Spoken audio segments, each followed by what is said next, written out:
The Radio Memories Network is brought to you in part by Liberated Syndication, podcast publishing made easy, libsyn.com. That's libsyn.com. Continuing America's love affair with comedy and those lovable characters that made us laugh. We now go back to the early days of radio comedy and our imaginations with our featured comedy presentation. The Johnson Wax Program with Fibber McGee and Molly.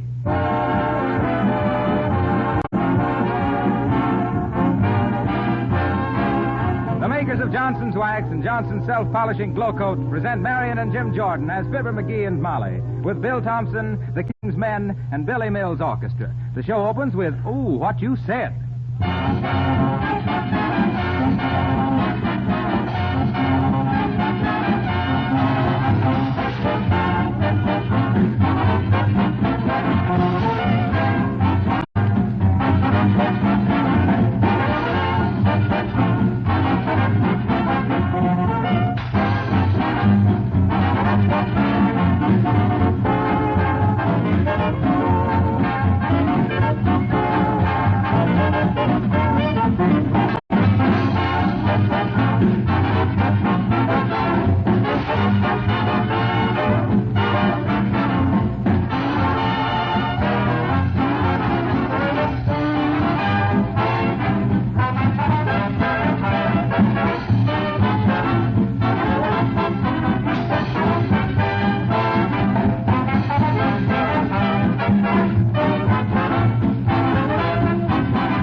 Most likely know by now, our hero and heroine made what they firmly believed to be dramatic history in Hollywood on the Lux Theater of the Air.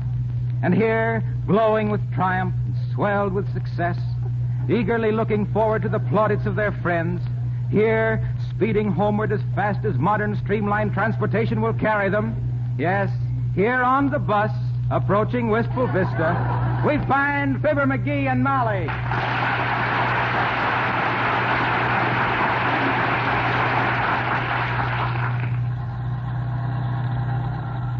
Any sandwiches left, Molly? Well, let me see. Yes, dearie, just one. Boy, it's lucky we're almost home. We'll just about make it. Just one sandwich, you say, huh? Yes. Do you want it, McGee? Oh, no. You go ahead and have it. No, you have it. No, you. No, you. Oh, stop it. Why don't you have it, Molly? Well, I don't know. Aren't you hungry? Oh, I can wait. Well, so can I. What kind of a sandwich is it, Molly? I'll take a look. It's ham. Oh, ham, huh?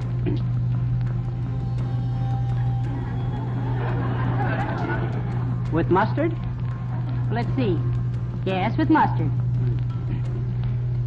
You don't like them with mustard, do you, Molly? Whatever gave you that idea? That's the only way I do like a ham sandwich. Oh, well, shucks, go ahead and eat it then, Molly. Unless it's too stale by now.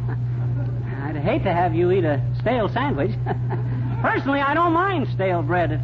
I kind of like it, in fact. I do, too. You do? What's the feel of it? Say, that ain't so stale. I know. I had it wrapped up pretty well in wax paper. There's nothing like wax to preserve things, is there? That's what I hear, and from a very reliable source, too. They say that... Oh, heavenly days, McGee, let's quit stalling. Here, eat the sandwich. Oh, no, I ain't gonna. You eat. But quit waving it at me. Well, don't shove my hand away like that.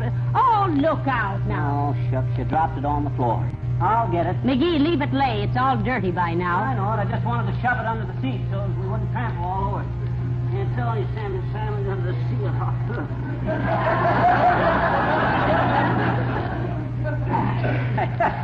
Well, at least we don't have to argue about that anymore. No, I guess we don't. No. Here, wipe that mustard off your chin. Part of it must have flew up and hit me in the face.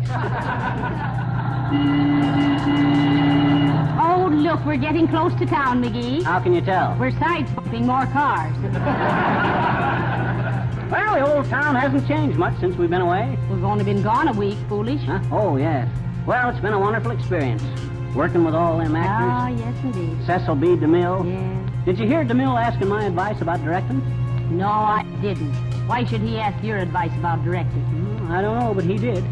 He says, look here, Sonny, don't you think this would be a better play if you just turned one page of the script at a time? And I says, why, yes, Cecil, I says, I believe it would, he says. And he says, okay, put that taffy apple away till after rehearsal. Your pages are getting all stuck together. And I says, now, oh, never mind now, never mind. I think we're getting close to home, dearie. It's time to put the dark glasses on and get out our fountain pens, huh? Fountain pens? Certainly, autographs, you know. Oh, yes. Now I know how a genuine actor feels, Molly. So do I. How? Hungry. Let's go up and ask the driver how much farther we have to go, McGee. Okay. Come on. One side there, sis. Get out of the aisle. We want to get past. You didn't say please, I betcha. Please. I said, oh, well, where'd you get on, sis? On the front end, through that little door. No, I didn't mean that. Well, you must have. That's the only one there is, I betcha. Dad-ratted, I wasn't talking about how you got on. I meant where. Sis, sometimes I think you do this just to befuddle me. Sure. Go on, I'll bet you don't even know what befuddle means. I betcha I do, I betcha. Hi, diddle, diddle, the cat and befuddle. That's the fiddle. What is? Befuddle. You mean the fiddle's befuddle or befuddle's a fiddle? I mean the look, sis. As the football player said when they flunked in geometry, I think we better drop the subject. You know where we've been? No. You don't? Oh, come on now, guess. No. You must have seen the labels on our suitcase. No. Do you mean to stand there with your little mouth full of ticket stubs and tell me you don't know where we've been? Yes. Oh, then you do know. No. What? Look, sis, we've been clear out in Hollywood. Well, don't you believe me? No, there isn't any such place, I betcha. You just made it up. Oh, no, I didn't. Oh, yes, you did. Oh, now, well, if there ain't any such place as Hollywood, where do all the moving pictures come from? Gee, that's easy. They come from that little booth in the back of the theater. Well, if you're so smart, sis, you must know what we were doing out in Hollywood. Must have been in all the papers. Can you give me a clue? Sure. Now, what is it that happens on Monday? On Monday? Monday, huh? Cecil B. DeMille is connected with it, and it's got something to do with soap. Soap, huh? There. Now, do you know why we went to Hollywood? Yes. You went to deliver Mr. DeMille's washing. No.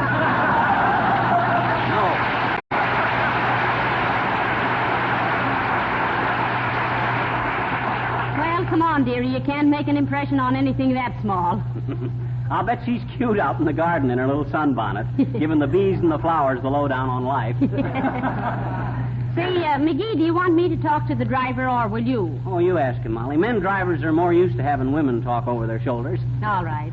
Oh, driver. No, lady, we don't stop again until we get to the station and then... But now, driver. You should have thought of that in the last stop.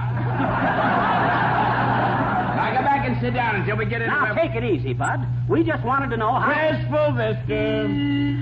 All right. All right, Wistful Vista. All right. Come on, McGee. I'll take the paper bags and you bring the suitcase. And be careful now, that rope is coming a little loose. Hey, Molly. Look, over there at the railroad station. What's all the excitement? There's a brass band and a lot of steel caps and banners. They must be expecting somebody on the train. Yeah, let's go over and see what... Hey, wait a minute.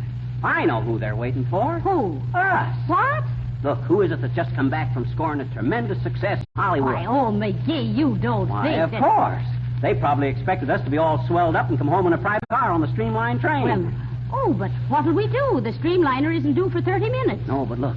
We just got time to sneak home, clean up a little bit, whip up a couple of simple, modest speeches, and get back to the station. Come on now, Molly, But, hurry. McGee, now how can we get off the train and be met by all those people when we aren't even on the train? A mere detail, Mrs. McGee, a mere detail. We'll duck across the tracks in the railroad yard, and when the train pulls out, there we are. Why, it's a cinch. Here, boy, take these bags. Get us a taxi.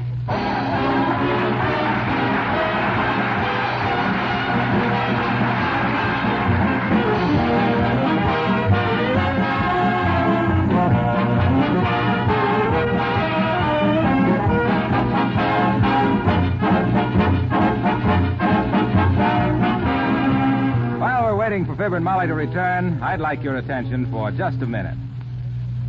Here's some great news from Racine. Listen to this letter. It reads, "Don't forget to tell our listeners about the new consumer dividend we have just declared for all our loyal customers. A dividend of 1/3 more for their money when they buy Johnson's self-polishing glow coat and Johnson's paste or liquid wax. Tell every housewife that right now on most dealers' counters, she will find extra-large packages of glow coat and Johnson's wax containing 1/3 more than the regular sizes. She pays only the regular price. The extra 1/3 is her free consumer dividend. Tell her we declared this dividend in appreciation of the way she has been buying these famous polishes. This offer is good on all important sizes, pints, pounds, quarts, gallons, and so forth, but only while the supply of these extra-large packages lasts. Tell her to hurry if she wants to get 1/3 more free next time she buys Johnson's glow coat or Johnson's paste or liquid wax."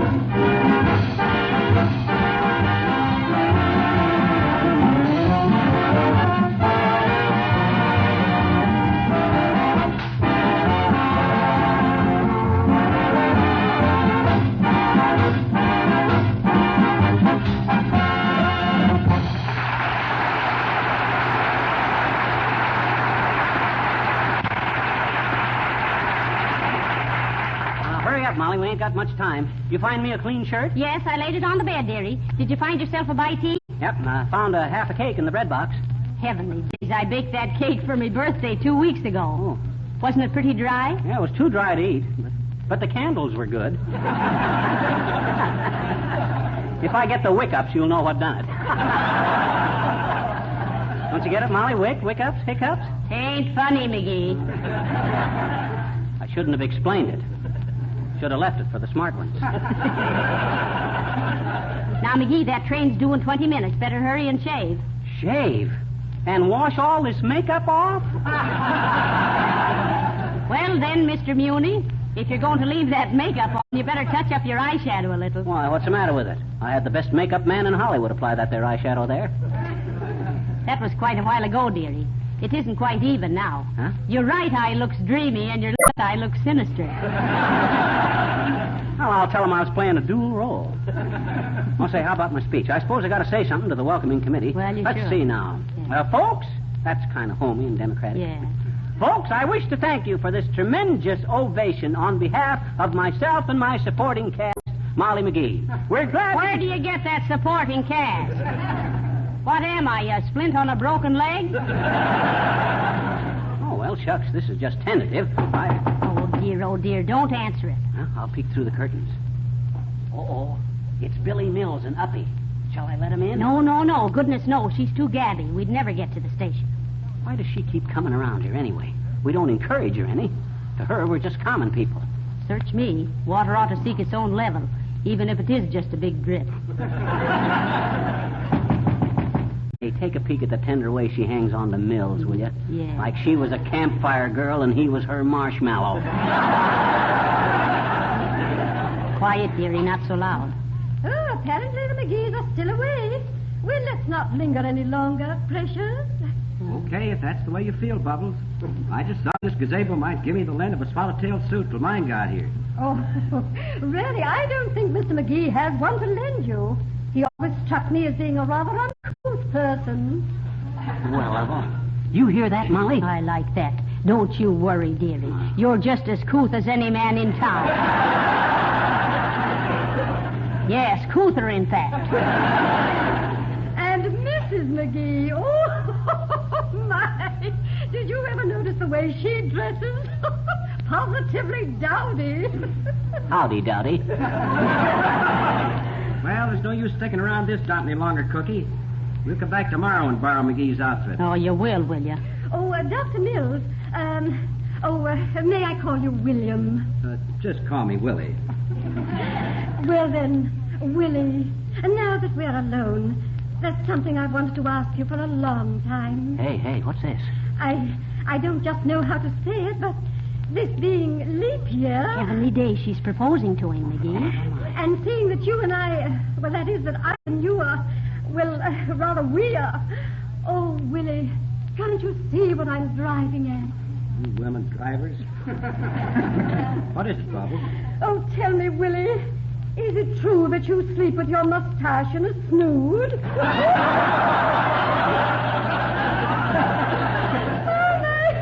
Well, come on, Maestro. And goodbye to you, Mr. and Mrs. McGee. I saw you.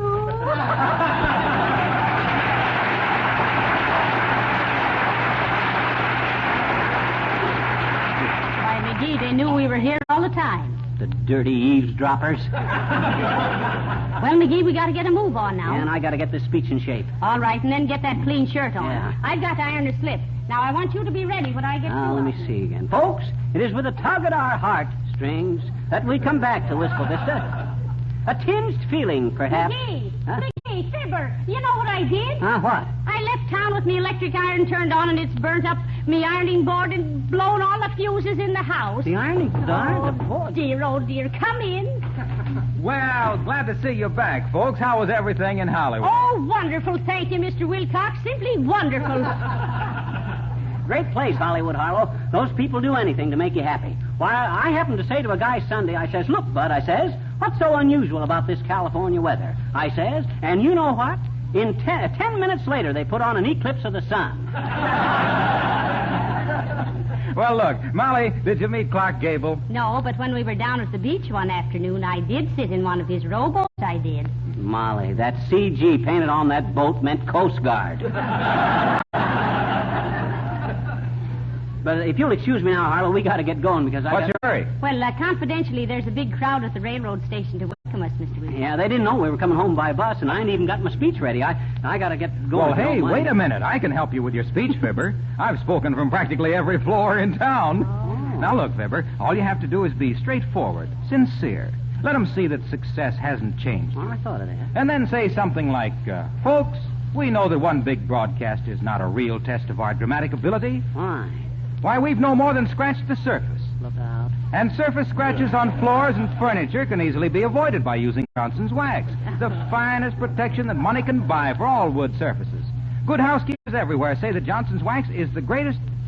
Where are you going, Fibber? I'm going to see if I can have as much success changing my shirt as you have changing the subject. Okay. I try to give you a little friendly help, and you walk out on me. So you've gone Hollywood, eh?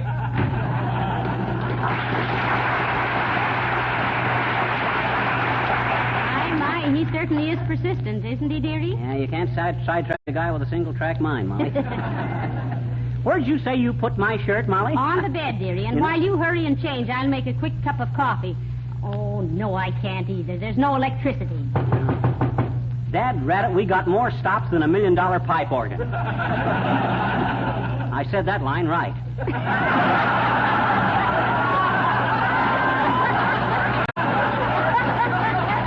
Come in.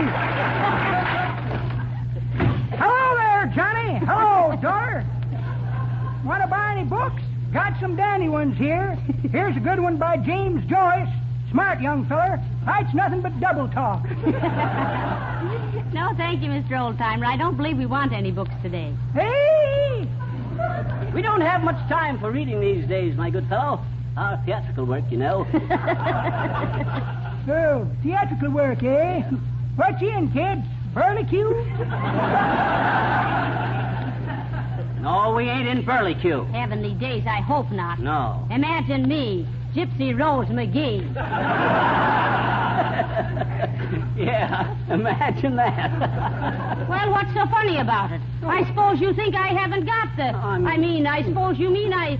No. Well, what do you mean? Oh, why, shucks, Molly, I was only trying to be Well, you... Well, what are you waiting for? Who, me, Johnny? Yes, you. As the lumberjack says to the redwood tree, I think you've been standing around here long enough.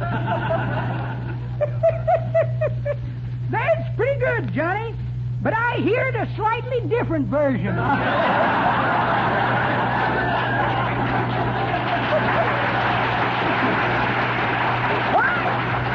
In a slightly different version I heard, one feller says to t'other feller, say, he says, I see where this Fibber McGee and Molly have been on the air for Johnson's Wax 5 years next week. Is that so, says t'other feller. I like that program. I like it because it's clean. Well, says the first feller, why shouldn't it be? They're just about washed up.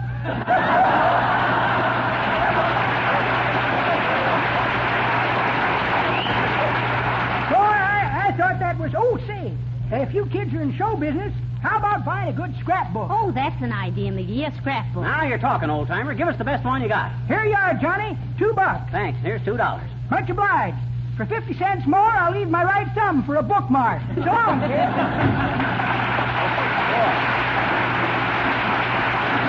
Well, Molly, our first scrapbook.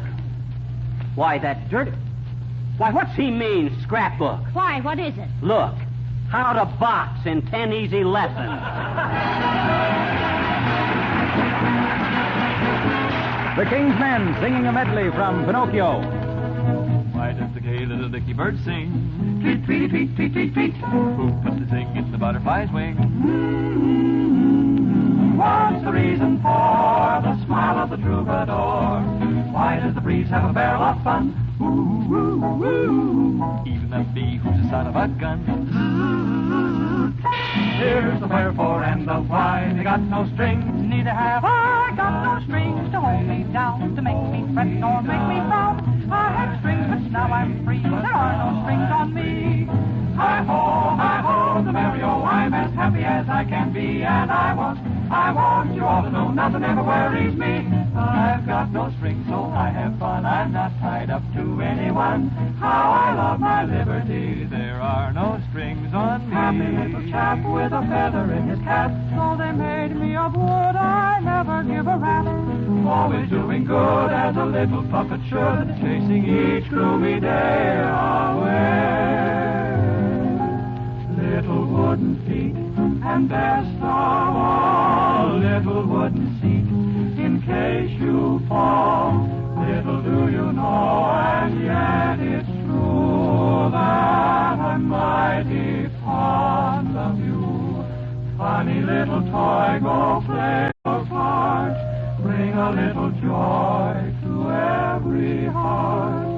Never let a single tear be shed, my little wooden head. The reason why I'm shouting hi-ho, the merry-o, nothing ever bothers me.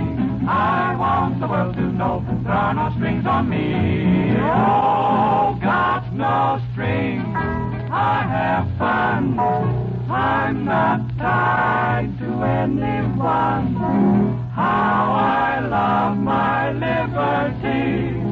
There are no strings, there are no strings, there are no strings, no strings, no strings on me, me, me, me, me.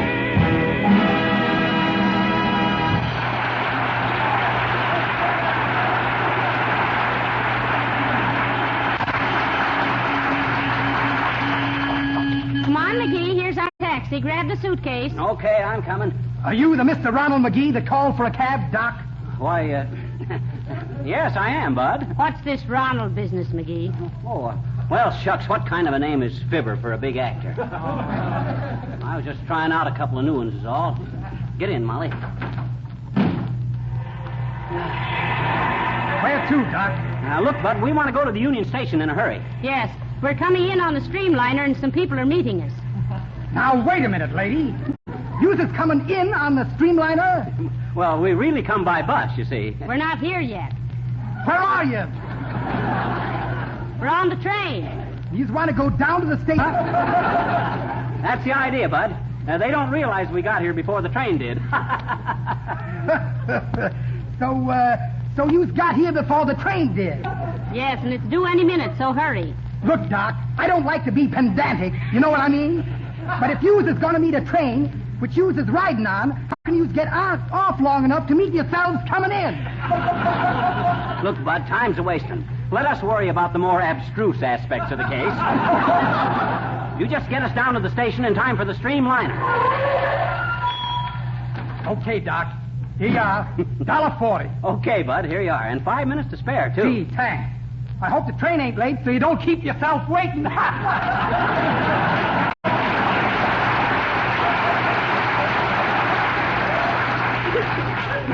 Come on, Molly. We'll sneak around this way and walk a block or so up the track. Oh, look, McGee. Huh? They're raising the welcome banners. The train must be about due. Aren't you excited, dearie? Oh, yeah, kind of. Folks, we're glad to be back among with you. Or no. Folks, this tremendous ovation... Oh, come on, Molly. Let's sneak a little closer to the crowd. There's so many we won't be noticed. Keep your hat down over your eyes, dearie, so they won't recognize you. Okay. They're so happy to welcome us back, it'd be a shame to spoil everything for them. Sure. Have they got our names spelled right on them banners? Well, I don't dare look, McGee. I don't want to be seen. Hey, isn't that it coming along the way now? Here she comes!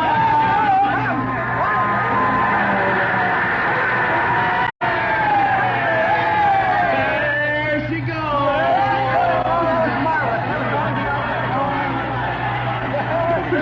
Didn't even stop. You and your ideas. Well, what'll we do now? Well, come on across the tracks, Molly. You no use disappointing all these people. We'll tell them we got in early. Hello, everybody. Oh, here we are. Here's Gildersleeve. Hey, Gildersleeve, here we are. Well, hello, folks.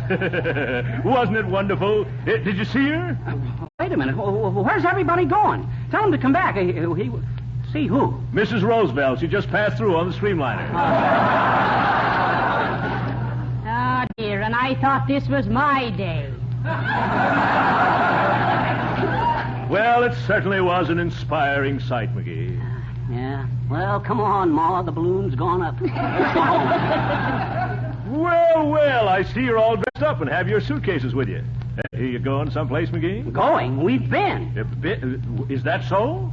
Say, didn't you listen to the Lux Theater of the Air? Didn't you hear that big dramatic play they did? Didn't you pay attention when Cecil B. DeMille introduced the stars? Why, no, I didn't. In fact, nobody in town did, McGee. What you mean? Well, some darn fool went away from home and left an electric iron on and blew out every fuse in town. Before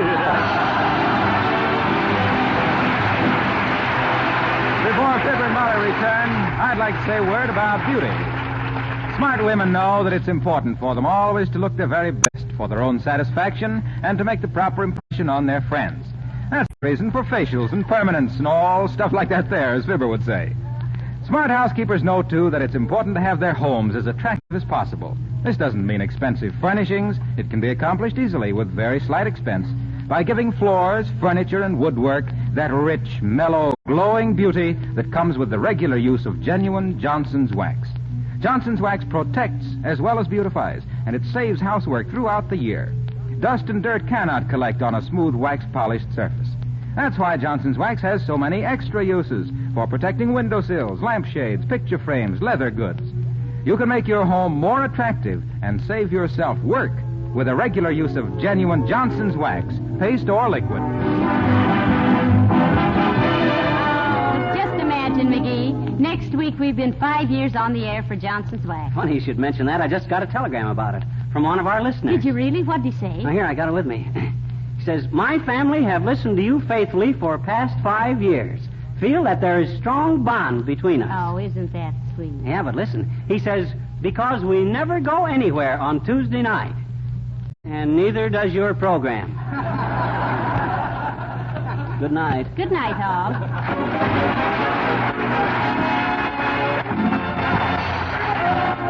This is Harlow Wilcox speaking for the makers of Johnson's Wax and Johnson's Self-Polishing Glow Coat, inviting you all to join us again next Tuesday night. Good night. This is the National Broadcasting Company.